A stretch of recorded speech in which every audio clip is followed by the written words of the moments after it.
Live from clickorlando.com and WKMG, we're getting results in your neighborhood. Now it's 6:30. They might seem benign. Oh, I'm going on some pass, I'm paying a toll, they need my driving license number. That seems reasonable, but it's a scam.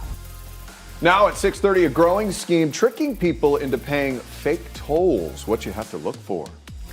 But first, a Central Florida neo-Nazi leader convicted of plotting to destroy the power grid in Baltimore. Good evening. This is News 6 at 6:30, Getting Results. Thank you so much for joining us here live on News 6 Plus. I'm Ginger Gadsden. And I'm Matt Austin. Last week, a federal jury found Brandon Russell guilty of conspiring to blow up several electrical substations, trying to cause chaos. Russell is from Orlando, and we've learned formed his hate group right here in Central Florida and even recruited on the campus of UCF. And even more alarmingly, it's just one of several festering in Florida. News 6 anchor Eric Von Agen uncovers the growing hate right here. Brandon Russell called his neo-Nazi group the Atomwaffen Division, or AWD, and they love to hate.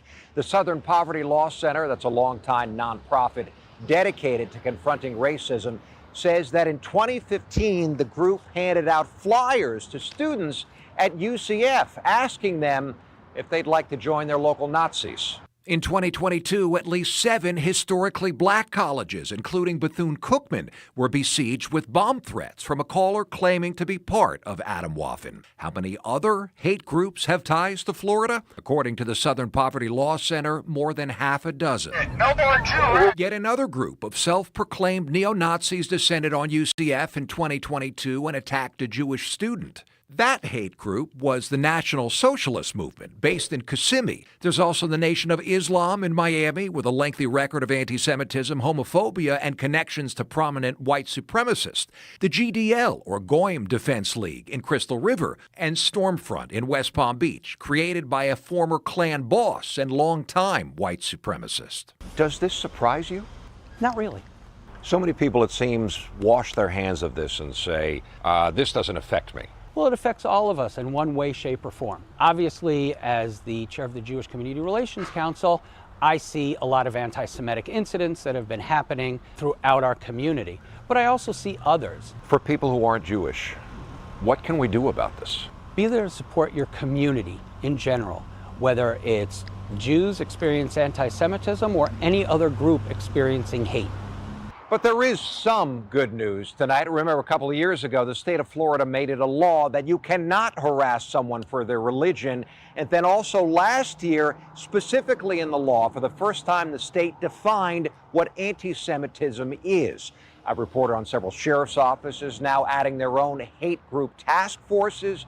And then also last year, Jewish schools across the state, including this one, got tens of millions of dollars from Tallahassee to step up their security. In Maitland, Eric Von Agen, Getting Results, News 6. All right, we want to take you outside right now, and why not?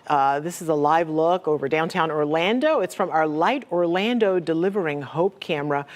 That's not a bad-looking shot. It's not a little ominous, I would say, but it is kind of, I don't know. I would go outside. It's romantic. Right now. Yeah, I'd take a walk out there. Jonathan Gegas joining us now. Romantic?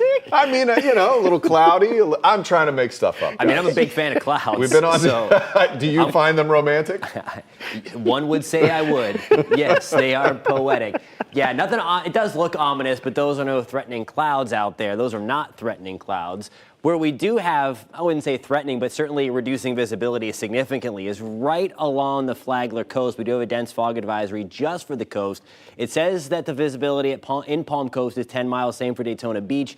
Those are just inland again. We have some really, really thick stuff right along the coast right now. That's the sea fog again, because we now have that warmth building back in. We could be breaking record high temperatures as we move into the next couple of days. 79 right now in Mount Dora. Gorgeous evening if you're heading out in Oviedo. We're back to the mid 70s. Again, just watch right along I-95 and close to the coast for the next few hours for that thick fog to slide in from the Atlantic.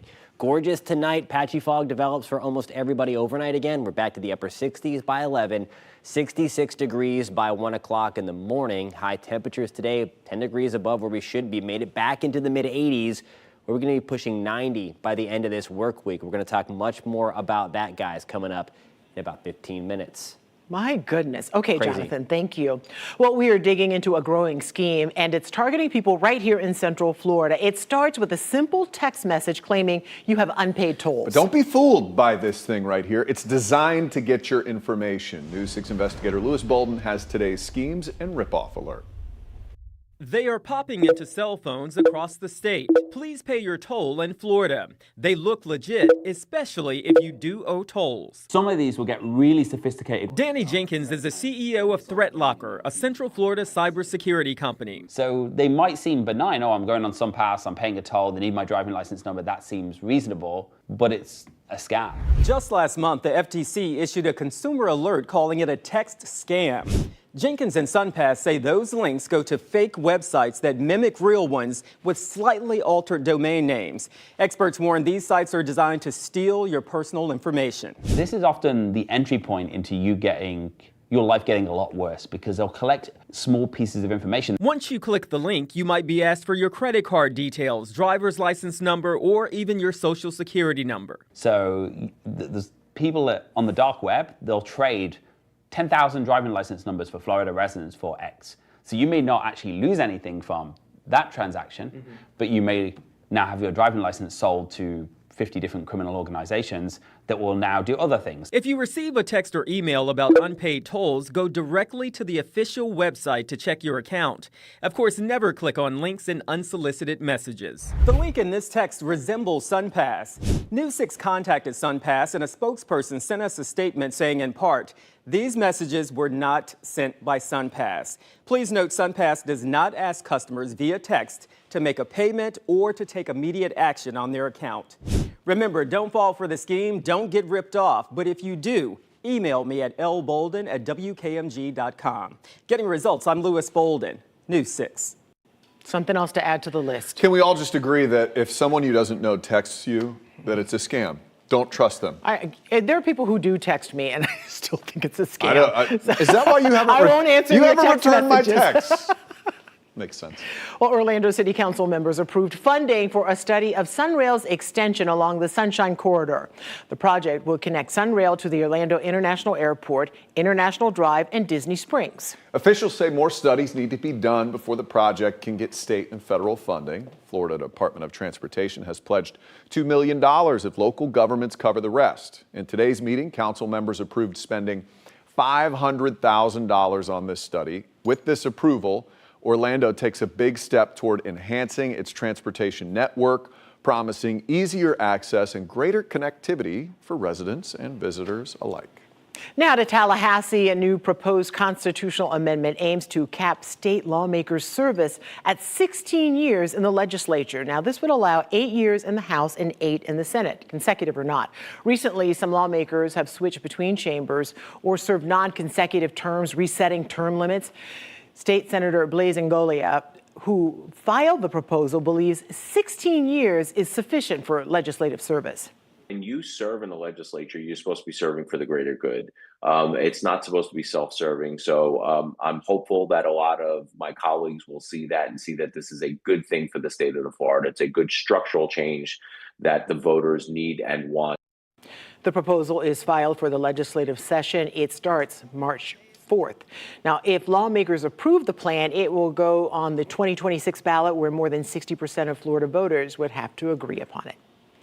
Taking a look now at what's trending on Central Florida's #1 news website, clickorlando.com. Florida has been an incredibly popular state for a while now, bringing in millions of new residents over the past few years.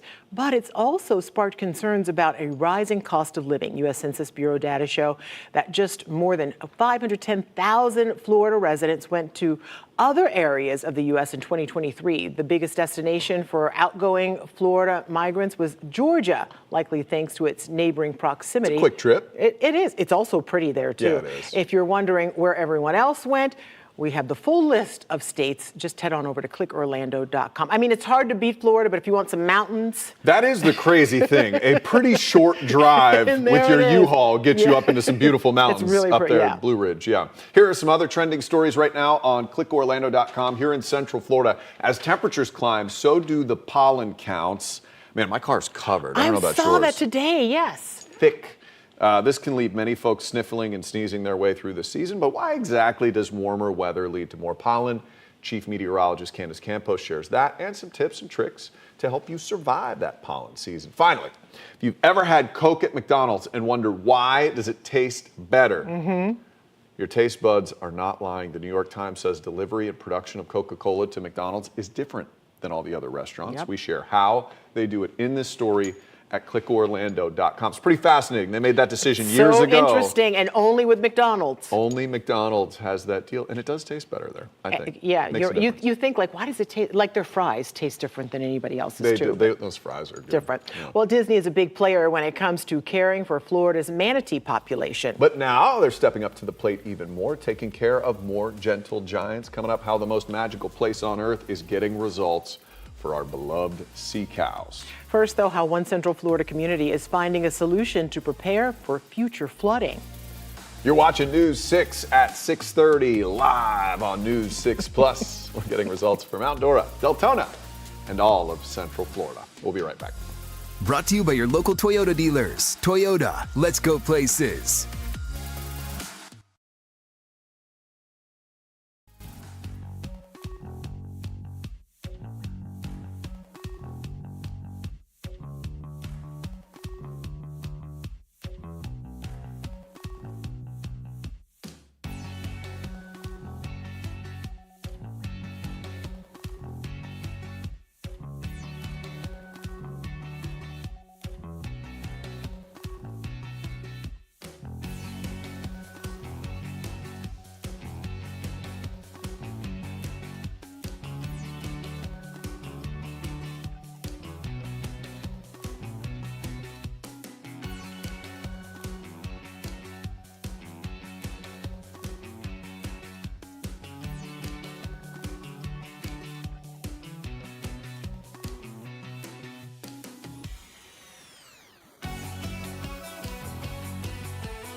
New Smyrna is looking to change its development regulations. The City Council tomorrow will have a public hearing and vote on changes to the city's rules. Yeah, it could have a big impact on how developers can build, and it all centers on finding a solution to the flooding in recent years. News 6's Molly Reed is in New Smyrna Beach with how it would work.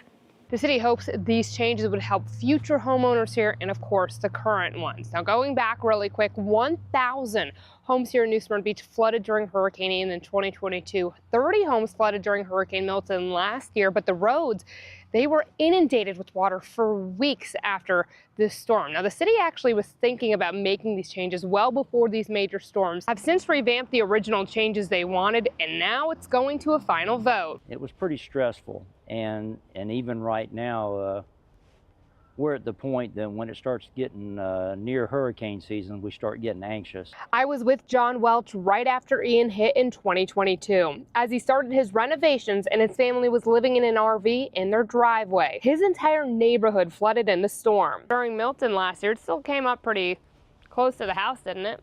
Yeah, it came up about probably a third way up our driveway here. The water came up. The ditches filled up. Hurricane Milton brought 12 inches of rainfall here to New Smyrna Beach. Hurricane Ian in 2022 brought 20 inches of rainfall, and that's the standard the city wants the infrastructure built towards now. After a few engineering studies over the last few years, here's what the city's suggesting: requiring future developments to design around higher rainfall storms like Ian, requiring retention and detention ponds, swales, and ditches to be built to handle that much water too, new roadway design standards for flood protections, and give the city engineer more clearance to increase development standards for areas prone to flooding. They need to get to the root of this problem and figure out where they need to direct this water.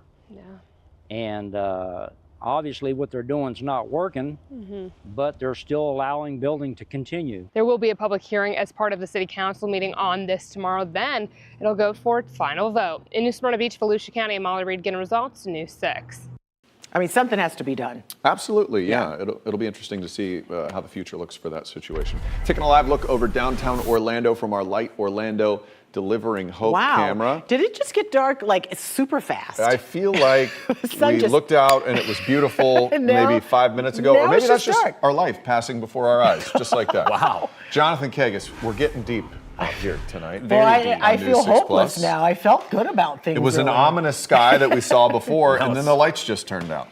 Just like that. Yeah, that's the sunset for you. The good thing is we are getting more daylight. Meteorologically speaking. Dropping all this science on us. Hey, it happens every day, every evening. The good thing is, guys, in all seriousness, we are getting more daylight. If you've noticed, it is getting later and later. Oh, yeah, I like it. It's nice. It's not pitch black when we walk out there. It is not. And soon we will be flipping that clock ahead an hour, and it's going to be really nice if you like that daylight in the evening.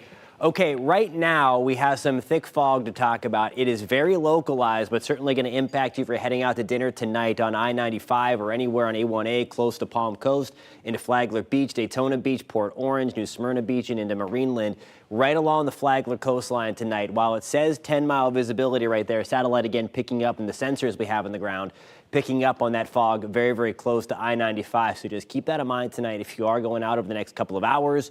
And especially late tonight, some of that fog going to try to push inland again. We're at 69 in DeLand, 73 in Wildwood. Claremont, good evening. We're at 75.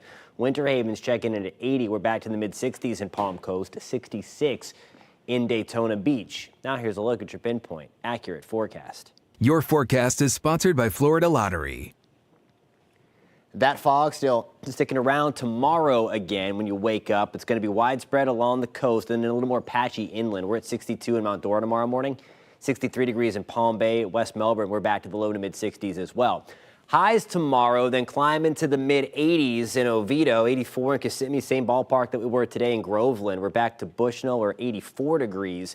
Even hotter over the next couple of days. We'll turn that warmth into some heat again. We're going to be pushing 90. As we get into Thursday, this orange line right here, that is our average temperature line, and we're going to be above that really through the week ahead. We're back to the middle 80s on Saturday, 84 on Sunday. It's that number there. We're going to be on record watch on Thursday. That date, by the way, is February 13th. That is going to be significant because we could do something that we haven't done in a very long time, hit 90 degrees. We could actually shatter the earliest 90-degree day that we've ever recorded in Central Florida on record. That was on February 15th of 1935. Now, the current forecast that we have is 89. There is certainly a possibility that we touch 90 degrees at the Orlando International Airport. And if we do that, it would be the earliest occurrence on record of 90 degrees. Then we'll cool things down a little bit behind that system because of this front here. And it's going to be this front that brings us the opportunity for some much-needed rain. Notice, though, the reds and darker greens that you saw parts of the Panhandle into the Deep South. It kind of fizzles out. We're going to get the opportunity for a few showers, I think, Thursday into Friday, but still nothing to write home about, and it's not going to really help your crunchy lawn or the drought situation that we're trying to get ourselves into over the next couple of days. 87 degrees on Wednesday, near record warmth. Potentially record warmth on Thursday. 20% shot for showers. Slightly better chance again on Friday, as we just showed you. We'll bump that up to 30%. And then, of course, it is Daytona 500 race weekend. Speed week looking pretty good, all things considered. Watching for a 40% shot, though, for scattered showers on Sunday. That's going to be the Daytona 500, of course. That starts at 2:30 in the afternoon. Watching that closely. and then a little bit cooler behind that system. Hey, 73, that seems frigid. That's where we should be for this time of the year. That's normal, It's right? crazy. That is normal, guys. I like, Get and, the jackets back no out. clouds that day? All right. Thank Gonna you, be nice. Jonathan. Hey, we're hitting the road listening to the issues important to you. Join us Wednesday, February 19th. We'll bring you the news live from Ormond Beach at the Grind Gastro Pub and Kona Tiki Bar from 4 to 7 p.m. Meet us, share your stories and concerns. We'll see you then. And I'm really excited. I always get excited about these, but getting to go into that area, meet the people. We've been out there doing stories, and Yeah. everyone's so delightful. That's why it's so exciting. You haven't too. gotten to see the stories yet, but when you do, Yeah. I think you're going to fall in love with the place too. It's great. It'll make you want to move there. Over the last several years, we've discussed the manatee crisis here in Central Florida. And while Disney was already caring for the sea cows, Yeah, they've now changed their program to be able to treat more manatees and get them back into the wild. News 6's Emily McLeod shows us how Disney is stepping up to get results for these gentle giants. Did you know that Walt Disney World has a manatee rehabilitation program? We're here at the Seas with Nemo and Friends at Epcot Aquarium, where we're going to learn more about the manatee rehabilitation program, talk to some of the doctors who care for these manatees, and meet a couple of them that are currently receiving care. Let's go check it out. We have a great team of really skilled manatee veterinarians to provide care for them. We have state-of-the-art facilities and equipment to diagnose any medical issues and then treat them accordingly. Through its partnership with the Manatee Rescue and Rehabilitation Program and the U.S. Fish and Wildlife Service, Disney is transitioning from long-term permanent manatee care to short-term acute critical care. Disney Animal Health Director Jeff Pye says the change is addressing a need for more manatee care. In moving our long-term residents, we've been able to double the number of manatees that we'll be able to do through our rehabilitation program. Wow, how many manatees will you all be able to house? We should be anywhere between about 6 to 8 manatees. For years, there has been a manatee crisis in Florida. The Florida Fish and Wildlife Conservation Commission recently released its manatee mortality numbers for January 2025. The agency reports 72 manatee deaths in January.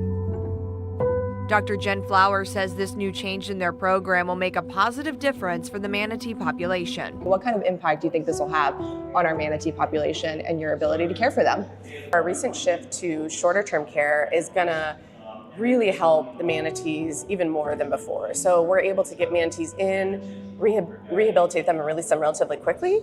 So then we can get more manatees in. So the number of animals that are going to come in and out is going to be dramatically increased, which is great because every animal that we send back into the wild is increasing the wild population, right? To learn more about Disney's rehabilitation program, you can head to our website, clickorlando.com. From Epcot, Emily McLeod, Getting Results, News 6.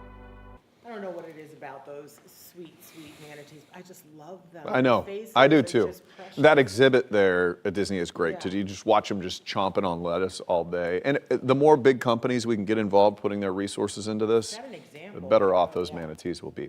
New study from Harvard shedding light on just how much value people place on remote work. Turns out many are willing to take a pay cut to work from home. Okay, so it found 40% of people surveyed would take a pay cut of 5% or more, and 9% would take a pay cut of 20% or more to avoid going into the office. I think that says more about the people at the office than anything else. The highest share of workers willing to take a salary cut were people who worked remotely before the pandemic, changed jobs during the pandemic, or had a college degree. And women were more likely than men to take a 20% or more salary reduction. On the flip side, people in traditionally in-person job fields and workers 50 or older, they put the least value on working from home. Ginger actually takes a pay cut because she gets to come work with me every day, right? Or do you get hazard pay? How does that? Hazard pay is more like it. No, it's different for everyone. It depends. We can't do these jobs from home. I wouldn't want to be able to. But for the people who are productive and doing their thing and can spend more time with their family, You can balance your life out a lot easier if you're not having to drive to and from work all the time. All right, we'll be right back. Coming up in the morning, putting the brakes on some new construction. Yeah, it's back up for debate in one part of Central Florida. Who could vote on a new moratorium and why supporters say it's needed to get results in the fight against flooding. Plus, your pinpoint weather and traffic every 10 minutes. We'll see you for News 6 mornings starting at 5.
Your Monday evening traffic alert. Some of you chose not to come to work today, but construction will resume. I-4 east and westbound.